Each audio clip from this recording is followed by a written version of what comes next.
In this module, we'll talk about enzyme regulation. First of all, let's look at a graph. On the y-axis, we have the rate of the reaction, and on x-axis, we have substrate concentration. Without an enzyme, you will notice the rate of the reaction is very low.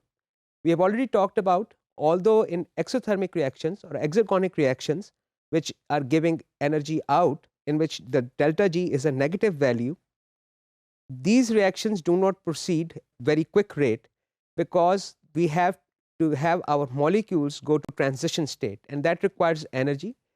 This energy can come from kinetic energy, which we talked about in our previous module. With the enzyme, however, you will notice the rate of the reaction accelerates very rapidly. So at a certain point, the rate of the reaction will plateau off. The reason is, at that stage, all the enzymes are busy, they're interacting with the substrates, all of the enzymes are occupied.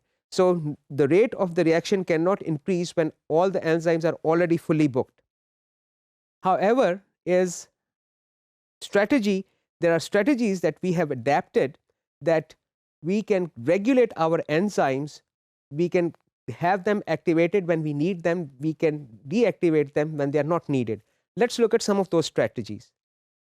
Enzymes we can have three different strategies. There are irreversible inhibitors that chemically modify an enzyme, thereby inactivating it. There are competitive inhibitors that bind an enzyme temporarily and inhibiting their function.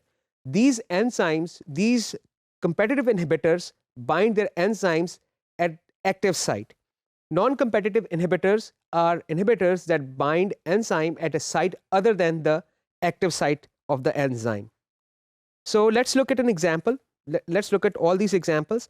Irreversible inhibitors, they permanently inhibit enzyme function. They generally chemically modify the structure of the enzyme. Generally, the active site of the enzyme is disabled. The example is acetyl salicylic acid. You know it as aspirin. This molecule donates an acetyl group, you can see it in the reaction, to an enzyme called cyclooxygenase. Cyclooxygenase is chemically modified by aspirin, thereby disabling this enzyme. This enzyme catalyzes certain reactions that can cause inactivation of this enzyme, can reduce pain in certain cases. Reversible inhibitors, we said there are two different types. Competitive inhibitors, we'll talk about them first. Competitive inhibitors bind the active site of the enzyme. The structure of competitive inhibitor resembles the structure of substrate, so they can bind the enzyme at the active site. However, when they bind the enzyme, they prevent enzyme from binding their natural substrate, thereby inhibiting the function of enzyme. So when these competitive inhibitors are removed from the system, enzyme can perform its function normally. The example here is succinate getting converted into fumarate, which is catalyzed by succinate dehydrogenase. This enzyme, succinate dehydrogenase, is inhibited by oxaloacetate. If we want to understand this, we need to look at our metabolic diagram. This is Krebs cycle. You will notice that on this graph, the oxaloacetate is one of the final products of this reaction, of this cycle.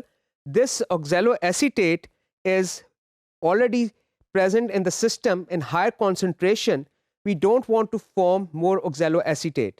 So this oxaloacetate, basically fumarate, which we saw, can be ultimately gets converted into oxaloacetate. So this oxaloacetate inhibits this enzyme. I'll show you the slide back again. Oxaloacetate is inhibiting the succinate dehydrogenase, so no more fumarate will be produced. Ultimately, fumarate will get converted into oxaloacetate. So if oxaloacetate is already in high concentration, it will prevent the conversion of succinate into fumarate. Let's look at another strategy, reversible inhibitors, but non-competitive inhibitors. These inhibitors bind enzyme at a site other than the active site. When these non-competitive inhibitors bind enzyme, they change the shape of the enzyme. We have already discussed conformational change. So now enzyme has a conformation that prohibits this enzyme from binding its substrate. So these are non-competitive inhibitors and they are reversible. Now let's look at another feature of enzymes. Enzymes require certain conditions to function. Some enzymes work at acidic conditions. For example, pepsin, it works at acidic condition. Salivary amylase works at a neutral condition in neutral pH. Arginase, however, likes to have basic pH. So enzyme function not only can be regulated by different inhibitors, enzyme function can also be manipulated by the pH. Another factor that can activate enzymes is temperature. Our enzymes, it so happens, can tolerate higher temperature than the bacterial enzymes.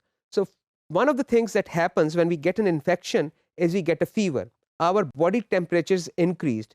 This is a defensive mechanism, part of innate immune system. We'll talk about that in future modules. So when that happens, higher temperature will cause the bacterial enzymes, they will inhibit the bacterial enzymes. However, they will not inhibit our enzymes to a certain extent. However, I would like to caution that it is, although it is an innate immune system mechanism, when we have fever, there are other consequences. So please do take drugs that inhibit fever because fever can cause other damage too.